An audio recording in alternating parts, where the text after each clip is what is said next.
నమస్కారం,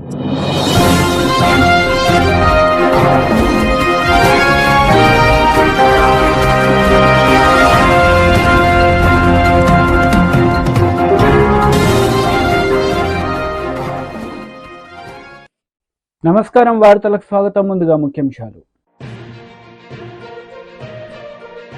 CM Revanth Reddy press meet, పలు అంశాలపై వివరణ.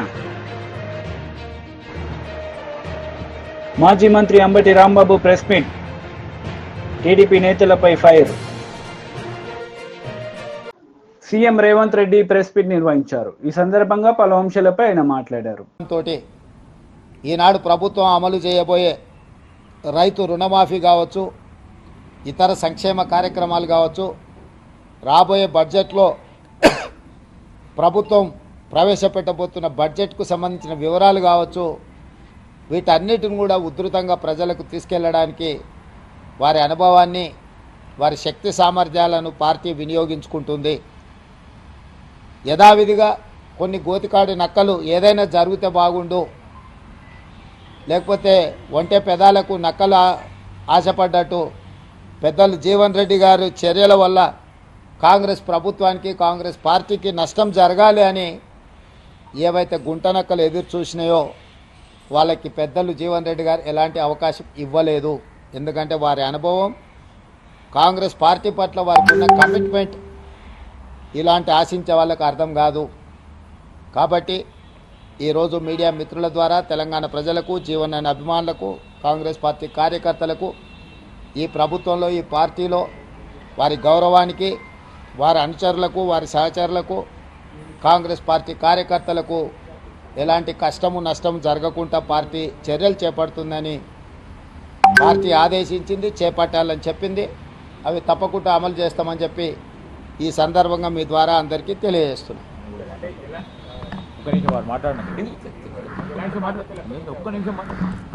పార్టీ నిరంతర ప్రక్రియ. పార్టీ సమయం సందర్భం వచ్చినప్పుడు వారి అనుభవాన్ని ఏ విధంగా వినియోగించుకోవాలనో తప్పకుండా వారి అనుభవాన్ని పార్టీ వినియోగించుకుంటుంది. చర్చలు మీరు చేస్తున్నారు, ఇంతవరకు మంత్రివర్గం మీదనే చర్చలు జరగలేదు. మీ పార్టీకి మీరు చర్చలు చేసేసిండ్రు, శాఖలు కేటాయించిండ్రు, ప్రమాణ స్వీకారాలకు కూడా మీరు ముహూర్తాలు, అవును, దానికి ఖాళీగా లేవు. అదే కదా మీ మీ మీ తప్పుడు వార్తల వల్ల ప్రజలు గందరగోళంలో ఉన్నారు. విద్యాశాఖకు నేనే మంత్రిని, నేనే ఫుల్ టైం మినిస్టర్ను. నేను పార్ట్ టైమా? నేను కేసీఆర్ నా ఫామ్ హౌస్లో వండుకొని ప్రభుత్వాన్ని నడుపుతున్నానా? నేను వీడికి వచ్చిన 4 రోజుల నుంచి ఎన్ని శాఖల మంత్రులను కలిసినా ఏ శాఖ ఖాళీ లేదు. అన్ని శాఖలకు మంత్రులు ఉన్నారు.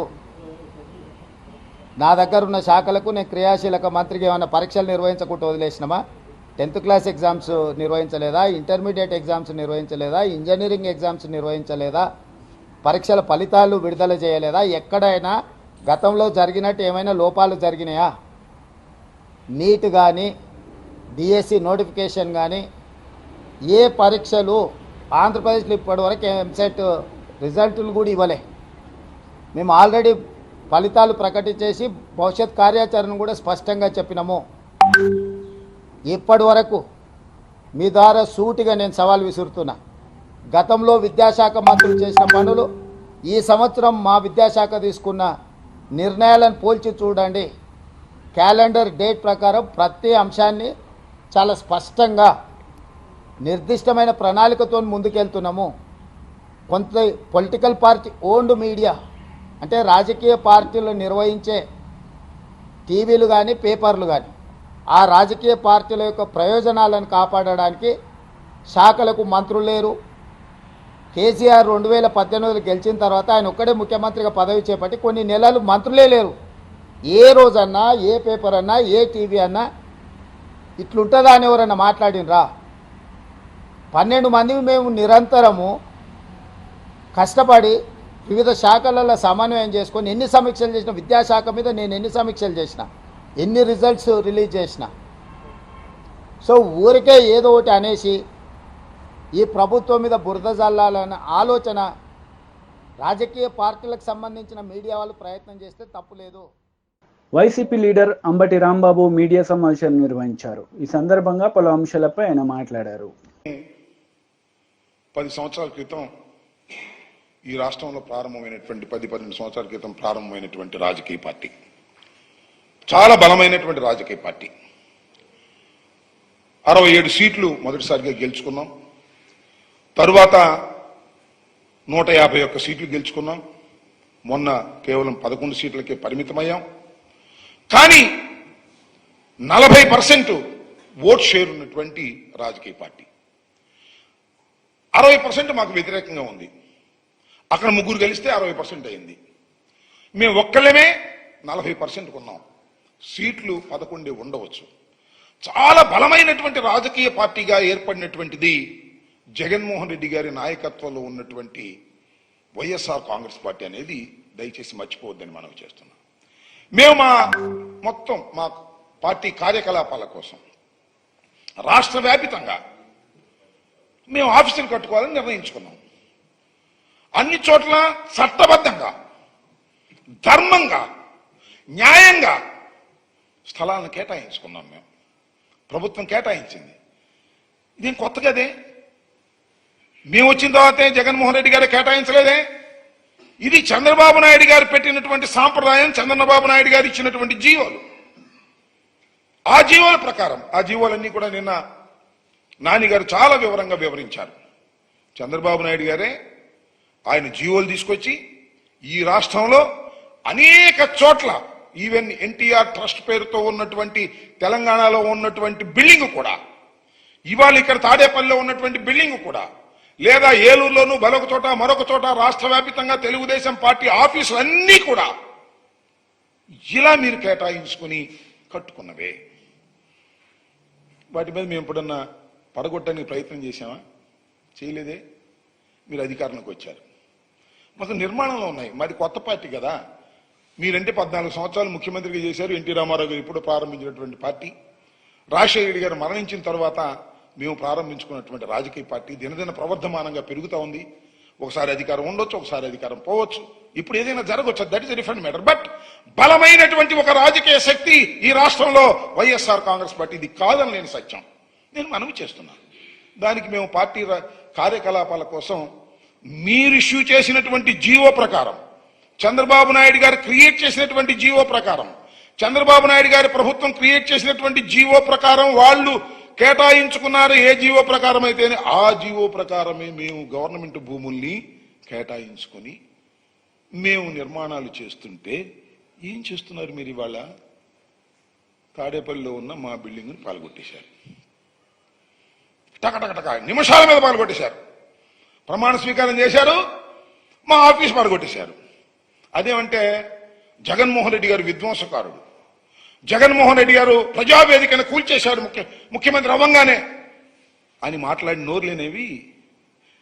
అది ప్రజావేదిక, అది ప్రభుత్వాన్ని.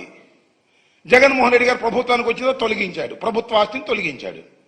మీరు ప్రభుత్వానికి వచ్చారు, చంద్రబాబు నాయుడు గారు ప్రమాణ స్వీకారం చేశారు, అసెంబ్లీ జరుగుతూనే ఉంది. మా పార్టీ ఆఫీసు, మేము కష్టపడి కట్టుకున్నటువంటి ఆఫీసు, మీరు ఇచ్చినటువంటి జీవోల ప్రకారం మేము స్థలాన్ని కేటాయించుకుని కట్టుకుంటున్నటువంటి దాన్ని టపటపా తెల్లారి గట్టొచ్చి పాల్గొట్టేశారే. మీరు విధ్వంసకారు. టీడీపీ లీడర్ మీడియా సమావేశం నిర్వహించారు. ఈ సందర్భంగా పలు అంశాలపై ఆయన మాట్లాడారు. పార్టీ ఆఫీసులో చాలా కాలం ఆయన రాత్రిళ్ళు అక్కడే పడుకున్నాడు. తర్వాత ఎక్కడైనా బాడుక్కి కళ్యాణ మండపాలు తీసుకొని భద్రత కోసం ఒక దగ్గర ఆ సెక్యూరిటీ కోసం ఏర్పాటు చేశాం. అంతే తప్ప ప్యాలెస్లో ఉండే ఆలోచన ఆయనకి లేదు. ఇవాళకి కృష్ణా గట్టు మీద ఉన్నటువంటి చిన్న ఇంట్లో ఉంటున్నాడు. అది కూడా మీరు తప్పుపట్టారు. అధికారంలో ఉన్నన్ని రోజులు వేధించుకు తిన్నారు. ఇవాళ 28 ప్యాలెస్లు కడుతున్నావా నువ్వు రాష్ట్రంలో? ఎవరికి? నీకేనా? నీ వారసులు ఎవరైనా? ఉండేది 2 బిడ్డలు నాకు తెలిసి. పాపం వాళ్ళిద్దరూ లండన్లో ఉన్నారు, ఇక్కడ లేరు. వారికి ఏమైనా భవిష్యత్తులో బిడ్డలు పుడితే వాళ్ళకు కూడా తల ఒక ప్యాలెస్ రాయడానికా? ఎందుకు ఈ ప్యాలెస్లు? ఉదాహరణకి మిమ్మల్ని అడుగుతున్నాను నేను, మీరే చెప్పాలి. సీనియర్లు అందరూ నెల్లూరులో కట్టేటువంటి ప్యాలెస్ ఎక్కడ కడుతున్నారండి? నెల్లూరు పట్టణం నగరం ఎక్కడుంది? జిల్లా కేంద్రం ఎక్కడుంది? నెల్లూరులో పెట్టే కార్యాలయం ప్యాలెస్ ఎక్కడుంది? జనార్దన్ రెడ్డి కాలనీ వెంకటేశ్వరపురం దాటాక ఉంది. అంటే పెరుగుద్దా? అంటే మామూలుగా పట్టణాలు ఊర్లు ఉత్తరం పెరుగుతాయి అంటారు. పాపం ఉత్తరం ఈయన జిల్లా కేంద్రం కూడా పెరగద్దని ముందే భావించి మా అనిల్ కుమార్ యాదవ్ గారు ఆడ స్థలాన్ని చూసి ఆడ పాపం ఆయన ప్యాలెస్ ఆయన ప్రపోజ్ చేయడం, వీళ్ళు కట్టడం. అసలు పార్టీ పెట్టడానికి కట్టారా, మరే కార్యానికైనా కట్టారా ఆ ప్యాలెస్లు? అర్థం కాని పరిస్థితుల్లో మీరు అయోమయంలో ఉంటే మమ్మల్ని ఎందుకు ఆపుతున్నారు, కడుతున్నారు అని అంటే మిమ్మల్ని ఆపకేం చేయాలయ్యా? మేము ఆపకపోతే ఈ రాష్ట్ర ప్రజలు ఆపే పరిస్థితులు ఉండరు. మేము ఆపితే కనీసం భద్రత అన్న ఉంటుంది మీకు. మా అధికారులు పోయి ఒక నోటీస్ అంటించి మీ తలుపులకి సీల్ అన్న వేసి వస్తాం.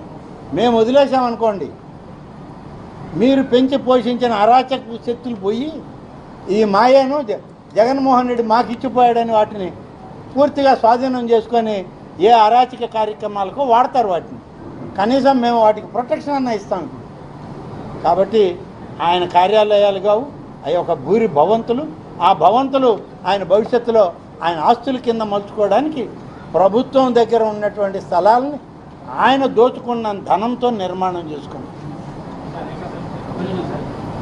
గతంలో మన మాజీ మంత్రి నెల్లూరు జిల్లాలో మాజీ మంత్రి మీ సహచర శాసనసభ్యులు కూడా మీరు ఎవరు కూడా గెలవరు ఎన్నికల్లో అసలు గెలిచి అసలు అసెంబ్లీ కూడా అలాంటి పరిస్థితి నేను ఖచ్చితంగా రాజకీయ సన్యాసం తీసుకుంటానని చెప్పారు. ఆయన సవాల్ విసిరారు. దాన్ని మీకు ఆ సవాలు విసిరినటువంటి పెద్ద మనిషి నా సహచార మంత్రి కాదు. ఆయనతోటి పక్కన కూర్చునే భాగ్యం నాకు కలగల. నేను శాసనసభలో ఒక బెంచ్లో ఎమ్మెల్యేల మధ్యలో కూర్చునే భాగ్యమే నాకు ఇచ్చారు.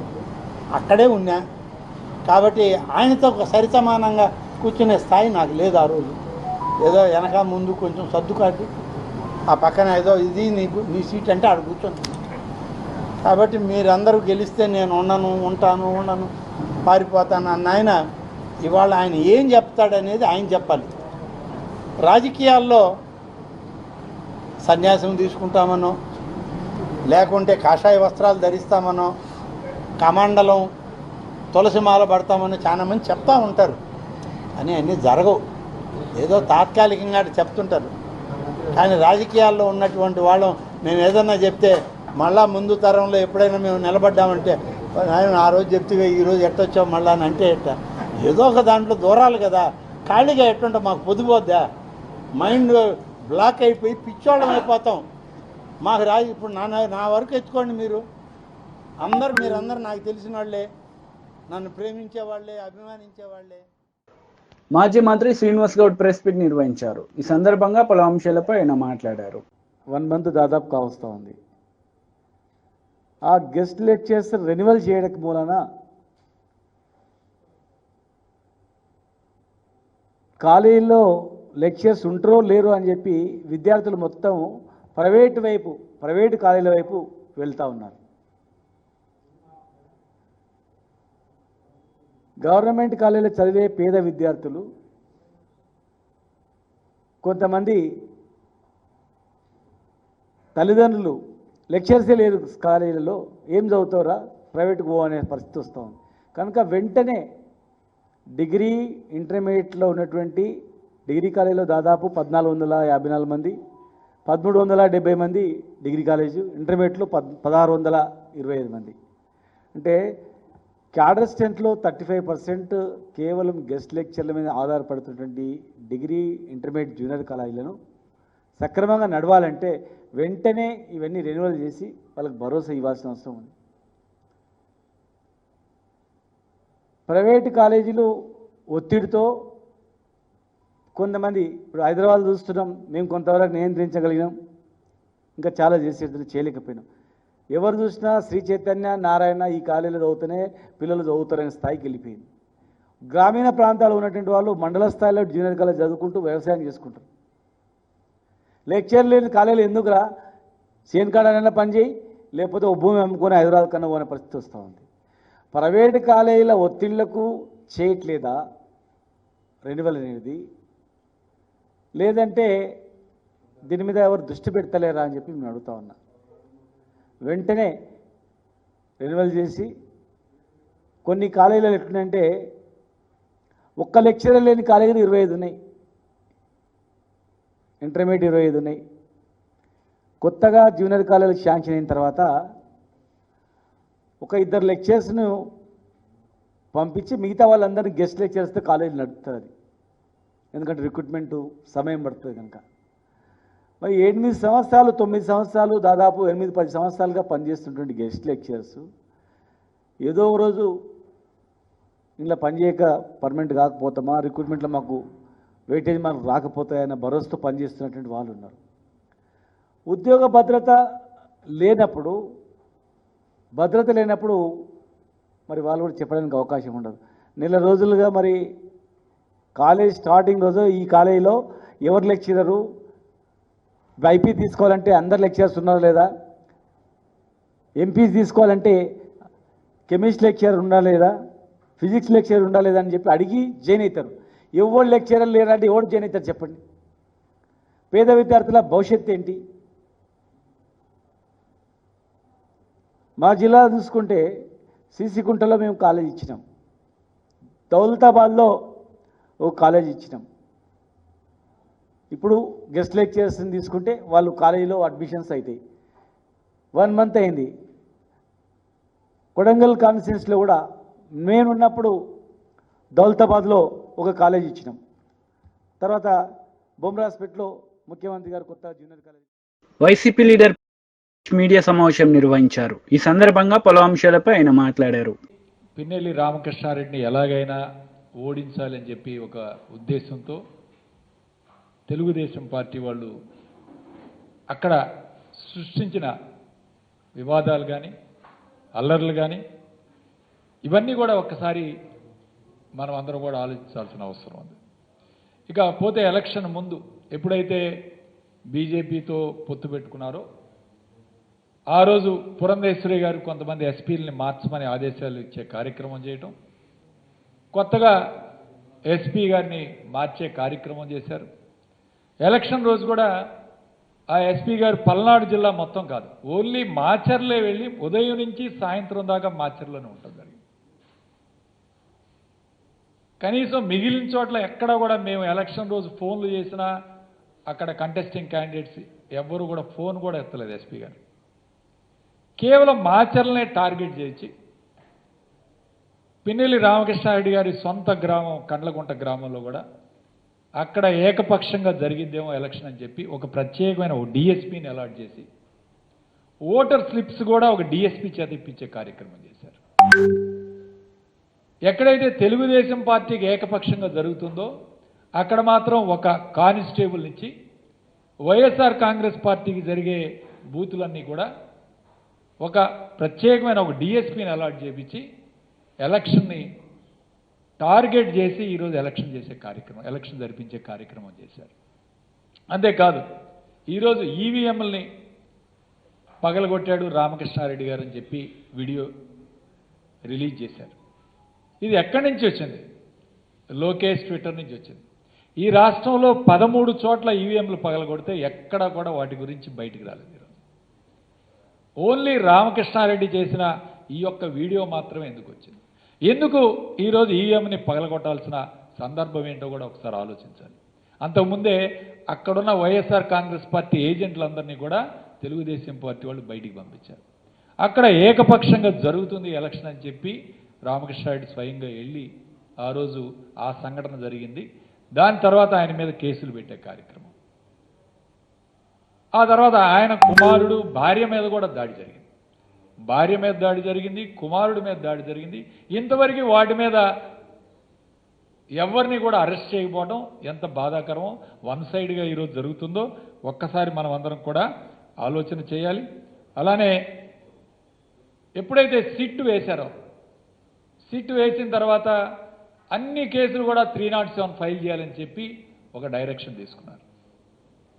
అక్కడ 307 కంటెంట్ లేదు, 307కు సంబంధించి ఎటువంటి సంఘటనలు లేవు.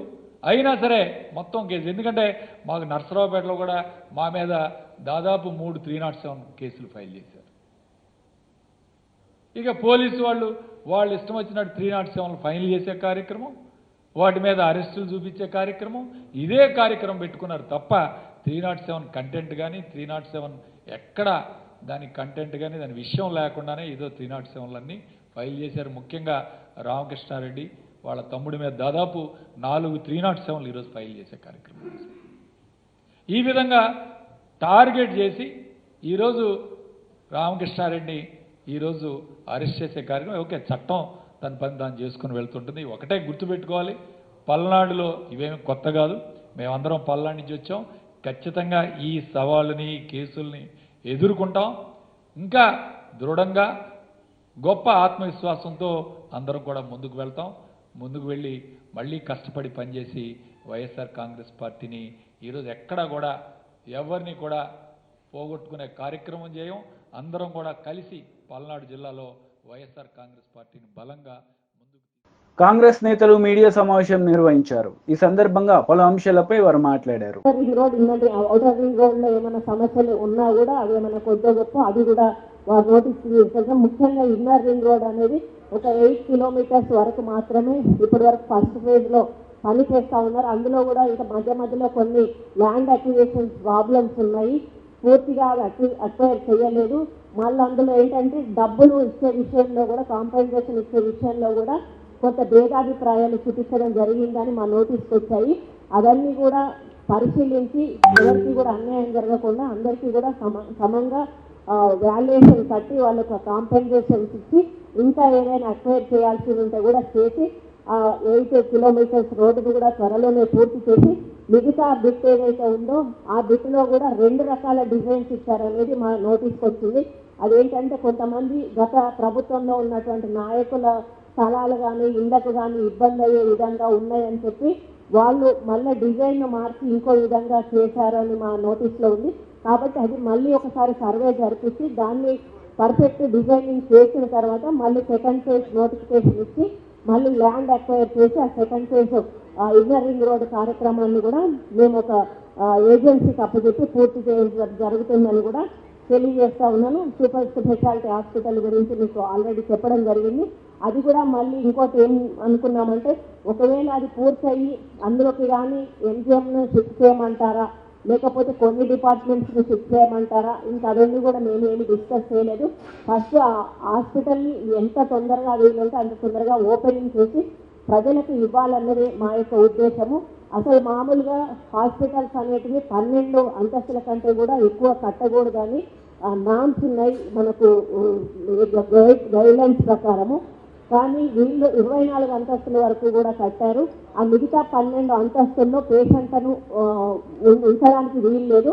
అది ఏ విధంగా మళ్ళీ యూజ్ చేసుకోవాలి అనేది కూడా మేము ముఖ్యమంత్రి గారితో డిస్కస్ చేసి ఆ బిల్డింగ్ను కూడా వేస్ట్ కాకుండా మరి ఏ విధంగా యూజ్ చేయాలనేది కూడా వారు ఆదేశాల మేరకు మేము దాన్ని కూడా యూజ్ చేయడం జరుగుతుంది. అదేవిధంగా కాళోజీ కళాక్షేత్రము కొన్ని సంవత్సరాలుగా నడుస్తూ ఉంది. కాళోజీ కళాక్షేత్రము చిన్న చిన్న ఇబ్బందులు ఉన్నా కూడా పోయిన ప్రభుత్వం పట్టించుకోలేదు. మరి రాబోయే 9వ తారీఖు డేట్ ఉన్నట్టుంది కాళోజీ గారి పుట్టినరోజు సందర్భము.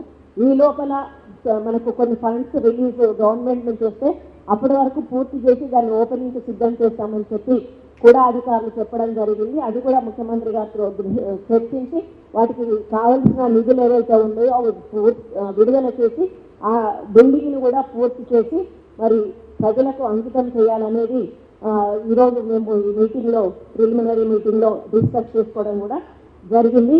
ఇంకొకటి ఇందిరా మహిళా శక్తి అని కొన్ని గ్రూప్స్ని తయారు చేసి ఆ రోజు ముఖ్యమంత్రి గారు హైదరాబాద్లో ఒక పెద్ద మీటింగ్ కూడా పెట్టారు. మహిళా శక్తి అనేటువంటి మీటింగ్ మీ అందరికీ కూడా తెలుసు.